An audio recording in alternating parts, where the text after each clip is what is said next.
Namaku Jailani. Kira-kira di awal tahun 2000-an. Waktu itu, aku masih tinggal di Kampung Mandurai, sebuah desa kecil yang tersembunyi di pedalaman Kalimantan.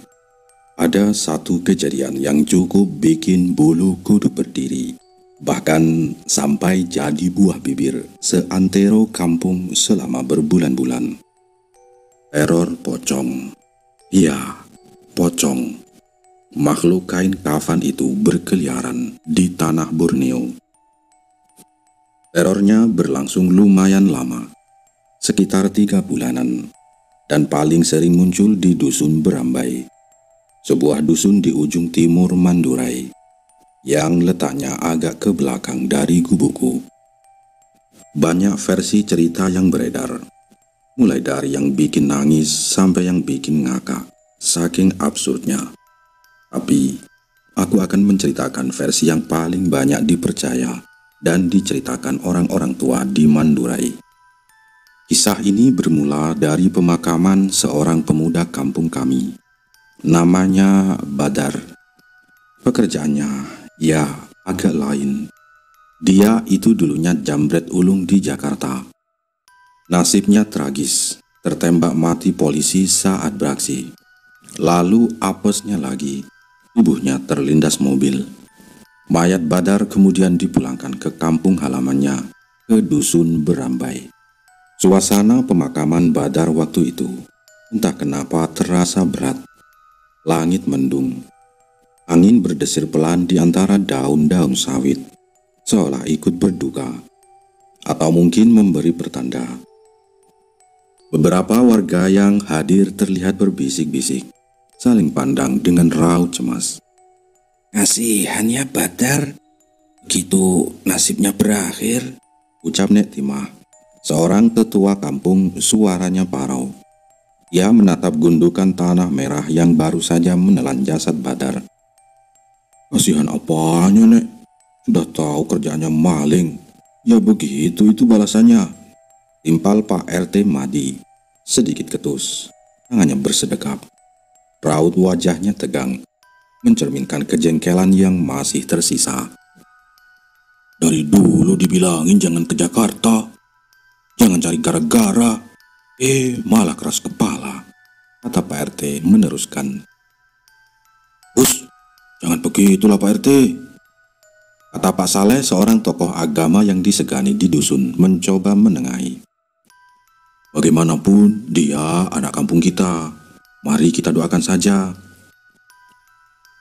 Tapi entah kenapa ada firasat tidak enak yang menggantung di udara. Firasat yang kemudian dikonfirmasi oleh Pak Cik Sulaiman, dukun kampung yang dikenal dengan ilmu gaibnya yang mumpuni. Beberapa hari setelah pemakaman, Pak Cik Sulaiman mendatangi rumahku. Beberapa jam setelah pemakaman, Pak Cik Sulaiman mendatangi rumahku. Wajahnya terlihat muram, tatapannya menerawang jauh. Jailani, sapanya dengan suara berat. Ada yang tak beres dengan pemakaman Badar kemarin. Aku mengerutkan kening. Tak beres bagaimana Pak Cik? Kataku. Kayaknya tali pocongnya itu ada yang lupa dilepas, bisinya. Suaranya nyaris tak terdengar, namun terasa menusuk ke ulu hati. Satu di kepala, satu di kaki, dan satu lagi di bagian perut.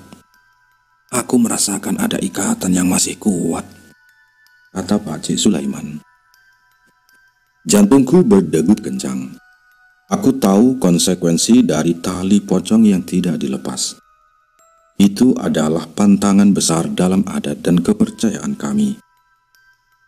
Astaga Pak Cik, berarti aku tak sanggup melanjutkan kalimatku. Pak Cik Sulaiman mengangguk pelan. Itu bukan satu-satunya. Ada yang lain yang memperkeruh keadaan. Ia menghela napas panjang. Matanya kini menatap lurus ke arahku, seolah ingin menyampaikan sesuatu yang sangat penting. Waktu Badar terbunuh di Jakarta, ada cerita yang sampai padaku. Beberapa warga yang geram dengan kelakuannya, mungkin karena dia sering meresahkan, sempat melakukan hal yang tidak terpuji. Kata Pak Cik. Hal apa itu Pak Cik? Tanyaku penasaran, meski dalam hati sudah mulai merinding. Mereka menyiram darahnya dengan air jeruk nipis, ucap Pak Cik Sulaiman. Nadanya penuh penyesalan. Konon, itu adalah cara orang-orang untuk mengutuk arwah agar tidak tenang, agar penasaran dan terus berkeliaran. Aku terdiam, membayangkan kombinasi antara tali pocong yang belum terlepas dan kutukan air jeruk nipis itu. Rasa ngeri menjalari tulang punggungku. Aku bisa merasakan hawa dingin mulai menyelimuti, seolah ada sesuatu yang tak kasat mata baru saja lewat di samping kami. Jadi ini semua bermula karena kesalahan dan dendam, tanyaku lebih kepada diriku sendiri. Hutang jiwa tak dibayar, dendam kesuma tak terlerai. Pak Cik Sulaiman menungkas. Suaranya kini terdengar seperti mantra. Ditambah lagi dengan keteledoran saat penguburan, lengkaplah sudah. Mandurai akan kedatangan tamu yang tak diundang. Jalani tamu yang lapar akan ketenangan, namun terperangkap dalam dendam, kata Pak Cik. Seketika tenggorokanku tercekat. Kampung Mandurai yang damai sebentar lagi akan menjadi saksi bisu dari teror yang baru saja dimulai. Teror dari Badar, sang jambret yang pulang tidak tenang. Teror itu dimulai persis pada malam tahlil 3 hari kematian Badar. Rumah duka, yang sebenarnya rumah kecil milik Mak Jah, ibunya Badar, sudah sesak oleh warga yang datang. Aku juga ada di sana, duduk bersila di antara para tetua kampung. Suasana malam itu seharusnya khusyuk, diisi dengan lantunan doa dan zikir untuk almarhum. Sekitar 15 orang berkumpul. Suaranya saling bersahutan memuji nama Tuhan. Tiba-tiba, lampu listrik yang menggantung di tengah ruangan mati total. Gelap langsung menyergap. Pekatnya menusuk mata. Serentak, suara lantunan tahlil yang tadinya seragam mendadak jadi riuh. Suara batuk, dehem dan bisikan panik bercampur aduk. Aduh, mati lampu, celetuk seorang dari sudut ruangan. Suaranya terdengar tegang. Pak RT, lampunya kenapa ini? Tanya yang lain.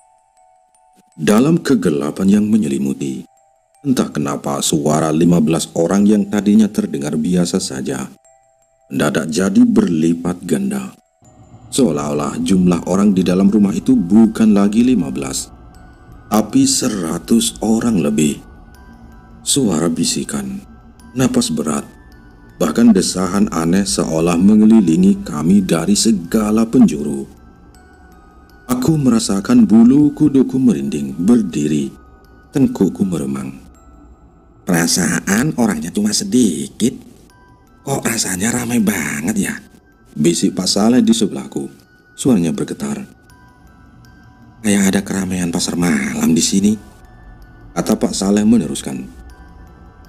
Seorang anggota keluarga Badar, seorang perempuan muda bernama Ainun, segera bergegas mencari lampu damar. Dengan panik, ia meraba-raba meja dan lemari. Aduh, mana ini lampu damarnya? Tadi di sini deh perasaanku. Suaranya terdengar cemas. Beberapa warga lain ikut membantu. Tangan-tangan meraba dalam kegelapan. Udara di dalam rumah terasa dingin, seolah hembusan napas tak kasat mata menyapu kami. Detak jantungku berpacu kencang. Aku bisa merasakan keringat dingin membasahi pelipisku. Akhirnya, setelah beberapa saat yang terasa seperti selamanya, seberkas cahaya kuning redup muncul. Ainun berhasil menyalakan lampu damar. Cahayanya yang goyang-goyang mentulkan bayangan-bayangan menari di dinding. Pandanganku langsung tertuju ke arah pintu yang sedikit terbuka. Di luar, di bawah rimbunnya pohon asam yang tumbuh menjulang di depan rumah Mak Jah, aku melihatnya. Sebuah siluet putih berdiri tegak, diam, seolah memperhatikan kami dari kejauhan. Bentuknya tinggi, kurus, dan tertutup kain. Kain putih yang lusuh. Jantungku serasa jatuh ke perut. Astaga, bisik seseorang. Suaranya tercekat. Semua mata kini tertuju pada siluet itu. Nek Timah yang tadi di awal bicara, kini diam terpaku. Wajahnya pucat pasi, matanya melotot. Itu Badar, bisiknya pelan, nyaris tak bersuara, namun cukup untuk membuat seluruh ruangan hening seketika. Siluet putih itu tidak bergerak, hanya berdiri di sana seperti tiang. Namun, kehadirannya begitu menekan, mengisi setiap sudut malam dengan kengerian yang tak terucapkan. Seolah ia datang bukan untuk didoakan, melainkan untuk menagih sesuatu. Malam tahlil itu berubah menjadi malam teror yang tak akan pernah kulupakan. Semua mata yang tertuju pada siluet putih di bawah pohon asam itu terperanjat kaget. Ada yang refleks mundur, ada yang menahan napas, bahkan ada yang terkesiap sampai hampir jatuh dari duduknya. Ketegangan memenuhi ruangan. Itu tadi apa ya? Ki Inun. Suaranya melengking. Lampu damar di tangannya bergetar hebat, membuat bayangan di dinding semakin menari liar, seolah ikut menari dalam ketakutan kami. Namun hanya dalam sekejap mata, siluet itu lenyap, hilang tak berbekas, seolah hanya ilusi yang ditiup angin malam. Kami semua mengerjap, memastikan apa yang baru saja kami lihat. Tidak ada apa-apa lagi di bawah pohon asam, hanya kegelapan dan keheningan yang tersisa di sana. Sudah hilang, bisik Pak Saleh. Napasnya lega bercampur sisa ketegangan. Ia menyeka keringat dingin di dahinya. Mungkin cuma bayangan saja, kata Pak Saleh meneruskan. Pak RT Madi yang sedari tadi terlihat tegang mencoba mengatur napasnya. Ya, mungkin. Angin malam, daun-daun bergerak. Meskipun begitu, nada suaranya masih terdengar sedikit goyah. Perlahan suasana di dalam rumah mulai kembali kondusif. Lampu damar yang redup memang tidak bisa menerangi seluruh ruangan, tapi setidaknya ada sedikit cahaya yang mengusir pekatnya kegelapan. Warga mulai mencoba melanjutkan tahlil. Meskipun samar-samar, aku mendengar beberapa bisikan khawatir dan pertanyaan tanpa jawaban. Beberapa ibu-ibu terlihat merapatkan diri. Wajah mereka pucat. Astaga, aku sampai lupa bacaan, jeletuk seorang bapak, mencoba memecah ketegangan dengan sedikit humor.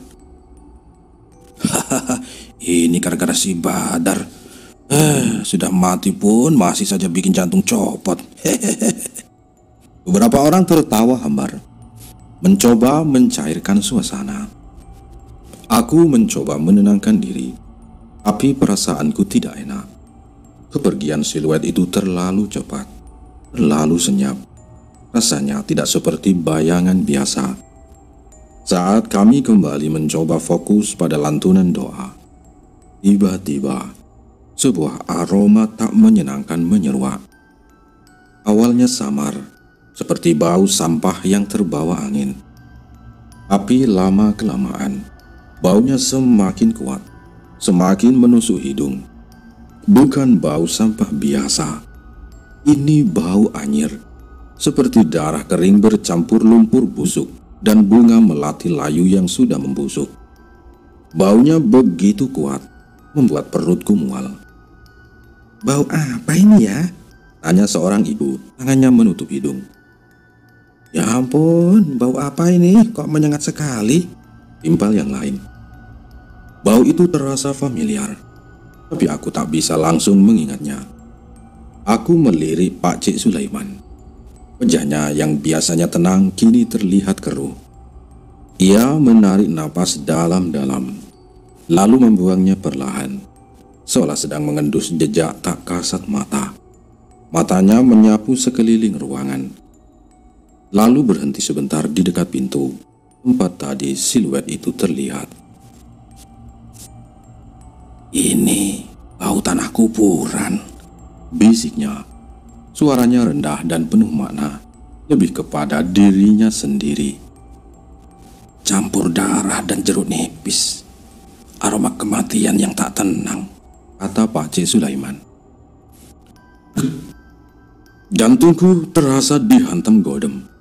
Bau itu bukan hanya sekedar bau, itu adalah pesan.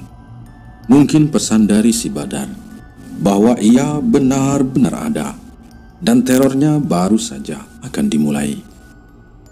Bau anyir yang menusuk hidung itu bertahan cukup lama. Beberapa ibu-ibu bahkan ada yang sampai menutupi hidung dengan kain kerudung mereka.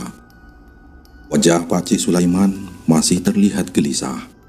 Matanya menyapu sekeliling ruangan, seolah mencari sumber bau yang tak kasat mata itu. Suara tahlil yang tadinya khusyuk kini berubah menjadi sedikit gelisah dan penuh tanda tanya. Cik, bisikku padanya. Apa yang harus kita lakukan? Pak Cik Sulaiman menghela nafas panjang. Untuk saat ini, kita selesaikan dulu tahlilnya. Penting untuk mendoakan almarhum, bagaimanapun keadaannya. Setelah ini, baru kita bicarakan di balai kampung. Malam itu tahlil terasa lebih panjang dari biasanya. Setiap kali ada hembusan angin masuk dari jendela atau pintu, aroma anyir itu kembali menyeruak, membuat kami bergidik. Setelah doa penutup dibacakan, warga mulai berpamitan pulang. Langkah mereka terdengar lebih cepat dari biasanya. Beberapa orang tua sempat bertukar pandang penuh makna, menyiratkan kekhawatiran yang sama. Keesokan harinya, pagi-pagi sekali, Pak Cik Sulaiman mengumpulkan para tokoh masyarakat dan beberapa warga berpengaruh di balai kampung. Aku juga ikut hadir. Rasa penasaranku mengalahkan rasa takut. Matahari sudah bersinar terang, namun bayang-bayang peristiwa semalam masih terasa kuat. Jadi bagaimana menurut kalian tentang kejadian semalam? Pak RT Madi membuka pembicaraan. Nadanya serius. Mati lampu, lalu kemunculan itu, dan baunya bikin merinding. Seorang bapak tua bernama Pak Karim yang dikenal paling rasional di kampung Berdehem. Jujur saja Pak RT, saya sendiri merinding. Mati lampu itu sudah biasa, tapi bau itu bukan bau sembarangan. Ditambah lagi cerita tali pocong dan siraman jeruk nipis dari Pak Cik Sulaiman kepada saya. Nah, itu dia masalahnya. Timpal Pak Cik Sulaiman mengangguk. Badar ini pulang membawa beban. Rohnya tak tenang. Bau yang kalian cium itu, yaitu adalah pertanda ketidaktenangan arwahnya, kata Pak Cik. Tapi Pak Cik, apa yang harus kita lakukan? Apa pocongnya itu akan terus gentayangan? Tanya seorang pemuda bernama Andi. Raut wajahnya terlihat cemas. Pak Cik Sulaiman menggeleng kepala. Ya, tidak akan gentayangan seperti di film-film itu nanti. Tapi kehadirannya akan terus mengganggu ketentraman kampung kita. Bisa dalam bentuk bau, suara aneh, atau bahkan hanya firasat buruk yang terus-menerus menyelimuti. Kita tidak ingin kampung kita jadi tidak aman, kan? Kata Pak Cik. Betul itu, betul Pak Cek, betul. Anak-anak jadi takut keluar malam, ibu-ibu jadi was-was, sahut beberapa warga. Begini saja, kita harus menenangkan arwah Badar, bukan dengan mengusirnya, tapi dengan membantunya menemukan jalan pulang yang damai, kata Pak Cek dengan suara yang kini lebih bagus. Bagaimana caranya Pak Cek? Tanya Pak Saleh. Pertama, kita harus mengadakan doa bersama lagi yang lebih besar, melibatkan seluruh warga kampung. Kalian jangan tidak budal tahlil ya semua. Kita doakan. Masa yang tahlil sedikit orangnya. Kita fokuskan niat untuk mengikhlaskan Badar. Mohon ampunan untuknya. Dan mendoakan agar arwahnya diterima di sisi Tuhan. Kita harus menunjukkan bahwa kita sebagai sesama manusia tidak menyimpan dendam. Meskipun ia punya banyak kesalahan di masa lalu, kata Pak Cek. Ya, itu bagus Pak Cek, bagus, kata Pak RT Madi setuju. Kita kumpulkan semua warga di balai kampung. Kita adakan doa bersama setelah Isya nanti, gimana? Kata Pak RT melanjutkan. Udah, selain itu, saya akan melakukan ritual kecil di makam Badar. Tambah Pak Cek. Membacakan doa-doa khusus dan mencoba melepaskan ikatan yang mungkin masih menahannya. Ini bukan untuk mengusir, tapi untuk membimbing.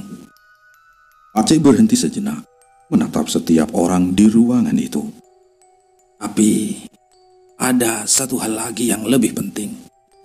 Setelah ini jangan ada lagi yang membicarakan keburukan Badar. Biarlah semua kesalahannya terkubur bersama jasadnya.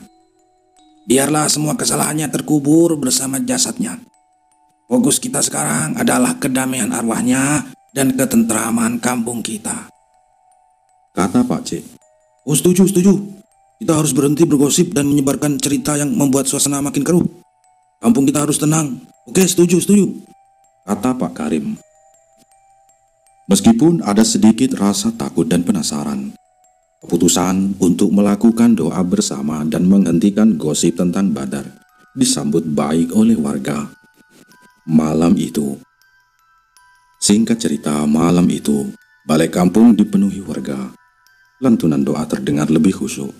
Dan anehnya, bau anyir yang sempat menghantui tadi malam tidak tercium lagi. Ada secercah harapan bahwa kampung Mandurai akan kembali tenang.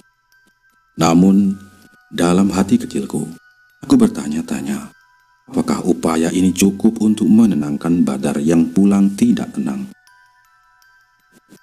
Malam ketujuh setelah pemakaman Badar, kampung Mandurai memang sempat merasakan sedikit ketenangan setelah doa bersama di balai kampung. Tidak ada lagi bau anyir yang menusuk, dan bisikan-bisikan horor tentang penampakan pocong Badar perlahan mereda. Semua orang berharap upaya kolektif kami untuk menenangkan arwah Badar membuahkan hasil. Namun, ketenangan itu hanya sesaat. Aku sendiri malam itu sedang asik rebahan di balai-balai depan rumah, menikmati semilir angin malam yang sejuk. Rembulan bersinar terang, menerangi jalan setapak dan pepohonan di sekitar. Dari kejauhan, samar-samar terdengar suara jangkrik bersahutan. Kampung sudah mulai sepi. Warga sudah masuk ke rumah masing-masing bersiap untuk tidur.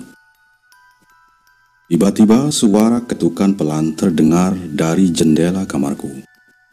Jendelaku menghadap ke arah pekarangan belakang yang cukup rimbun dengan rumpun bambu. Aku yang masih di depan di balai-balai rumah terus-menerus meruncingkan pendengaranku. Ketukan itu awalnya hanya sekali, lembut, seperti ranting yang terbawa angin. Aku tidak terlalu mempedulikannya. Tapi kemudian, ketukan itu terdengar lagi. Kali ini 2 kali lebih jelas. Jantungku mulai berdebar. Aku duduk tegak, terus menajamkan pendengaran. Angin malam memang sering membuat dahan atau daun bergesekan dengan jendela.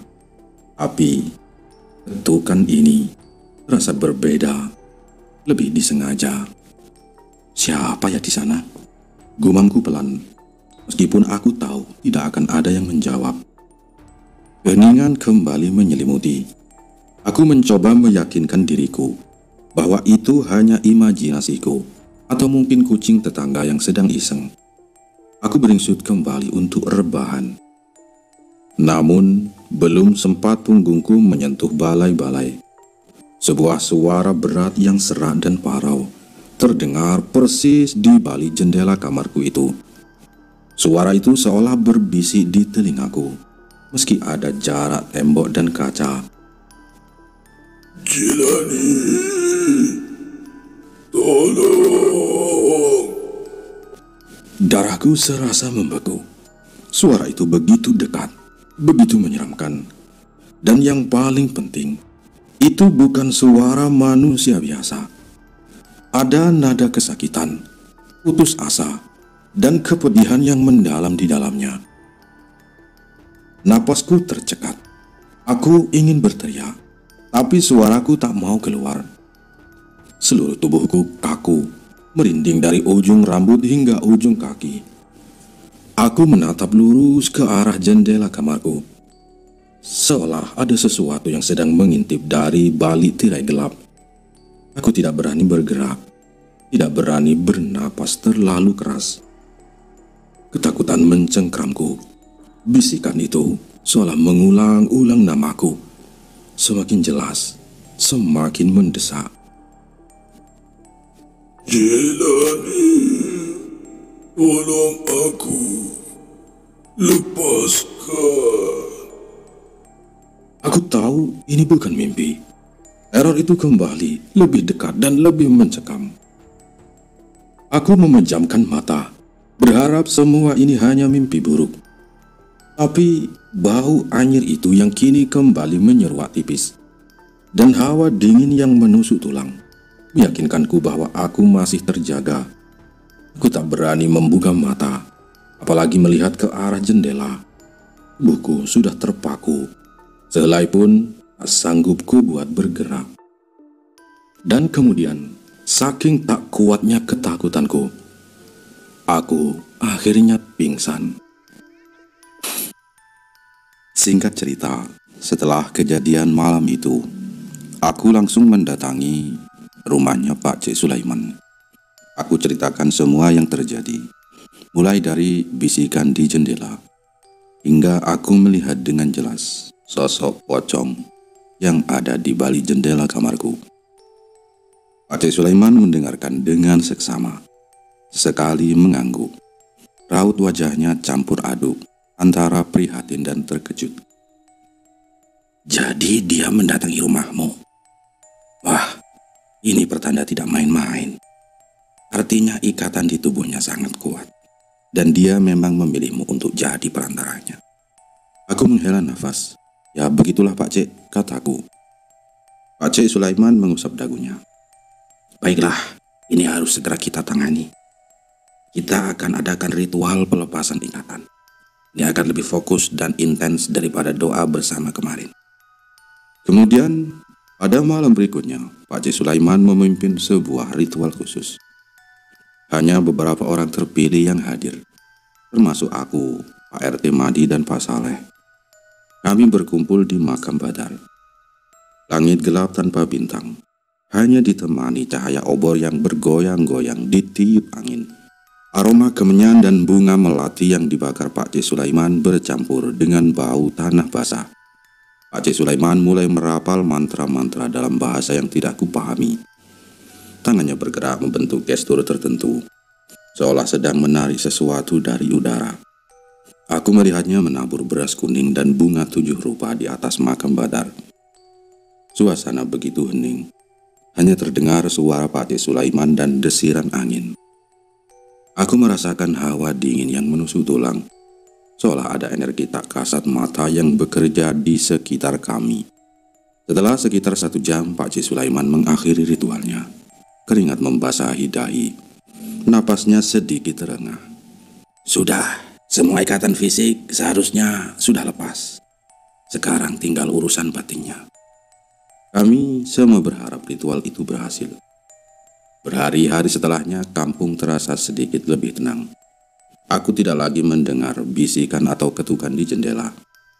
Bau pun seolah menghilang di telan bumi. Warga mulai berani beraktivitas seperti biasa di malam hari, dan tawa anak-anak kembali terdengar di sore hari. Kami semua mengira teror Badar sudah berakhir. Namun ketenangan itu ternyata hanya ilusi. Pada malam kesebelumnya, teror itu kembali. Kali ini lebih merata dan membuat seluruh kampung gelisah. Lampu di sebelah rumah mulai sering berkedip dan padam tiba-tiba, meskipun tidak ada masalah listrik dari PLN. Suara tawa anak-anak di malam hari yang tidak ada wujudnya mulai sering terdengar dari semak-semak di pinggir kampung. Kadang ada yang melaporkan melihat bayangan putih melintas cepat di kejauhan. Tapi saat dikejar, tidak ada apa-apa. Puncaknya beberapa warga yang kebetulan terbangun di malam hari mulai mendengar suara erangan pilu yang berasal dari arah makam. Erangan itu terdengar begitu menyakitkan, seperti tangisan tanpa air mata, memilukan. Bahkan ada yang bersumpah mendengar suara seperti langkah kaki diseret di jalanan kampung yang sepi. Setelah rentetan kejadian yang tak kunjung usai, terutama setelah kegagalan ritual Pak C. Sulaiman, kampung Mandurai benar-benar berubah. Selama 3 bulan penuh, suasana di dusun Barambai, tempat teror itu bermula, menjadi sangat mencekam. Selepas maghrib, dusun itu seolah mati. Lampu-lampu rumah memang menyala, tapi tidak ada satupun suara atau aktivitas yang terdengar dari luar. Pintu-pintu terkunci rapat, jendela tertutup rapat, seolah setiap rumah adalah benteng pertahanan. Jalanan yang tadinya ramai dengan obrolan warga atau tawa anak-anak, kini kosong melompong. Tak ada lagi yang berani keluar rumah, bahkan hanya untuk sekedar membuang sampah atau mengambil jemuran. Semuanya dilakoni sebelum senja benar-benar hilang. Jika terpaksa harus keluar, misalnya ada panggilan darurat, mereka akan bergerombol, membawa penerangan seadanya dan melangkah tergesa-gesa dengan mata was-was. Isu teror pocong ini menjadi pembicaraan utama di seluruh kampung Mandurai, bahkan menyebar ke kampung-kampung tetangga. Cerita dari mulut ke mulut membuat ketakutan ini semakin besar dan menggila. Dari yang awalnya hanya penampakan sekilas di malam tahlil, kini laporan-laporan tentang gangguan si pocong itu semakin bervariasi dan intens. Dan kemudian akhirnya singkat cerita, dipimpin oleh Pak RT Madi dan Pak Saleh, mereka berinisiatif untuk mengambil langkah terakhir. Mereka memutuskan untuk memanggil orang pintar yang lebih mumpuni atau yang lebih sakti, yang dikenal memiliki kemampuan luar biasa dalam mengatasi gangguan gaib dari sebuah desa di seberang sungai sana. Sebut saja namanya Ki Ageng. Ki Ageng tiba di Mandurai diiringi beberapa muridnya. Aura kebijaksanaan dan ketenangan terpancar dari dirinya. Setelah mendengarkan semua cerita dari warga, mulai dari pemakaman Badar, bisikan di jendela, ketukan pintu, hingga penampakan di mana-mana, Ki Ageng hanya mengangguk pelan. "Ini bukan sekedar pocong biasa," ujar Ki Ageng dengan suara tenang, namun berwibawa. "Ada sesuatu yang menanya. Sesuatu yang lebih dari sekedar tali pocong atau kutukan." Pada malam puncaknya, Ki Ageng melakukan ritual besar di pusat dusun Barambai. Seluruh warga berkumpul menyaksikan dengan napas tertahan. Ki Ageng duduk bersila di tengah lingkaran, dikelilingi oleh sesaji dan obor yang menyala. Ia mulai merapal doa-doa dan mantra yang sangat panjang. Suaranya menggelegar di tengah keheningan malam. Angin berhembus kencang, dedaunan bergemerisik seolah alam pun ikut menyaksikan. Di tengah ritual, tiba-tiba terdengar suara rintihan pilu yang sangat keras, seolah berasal dari segala arah.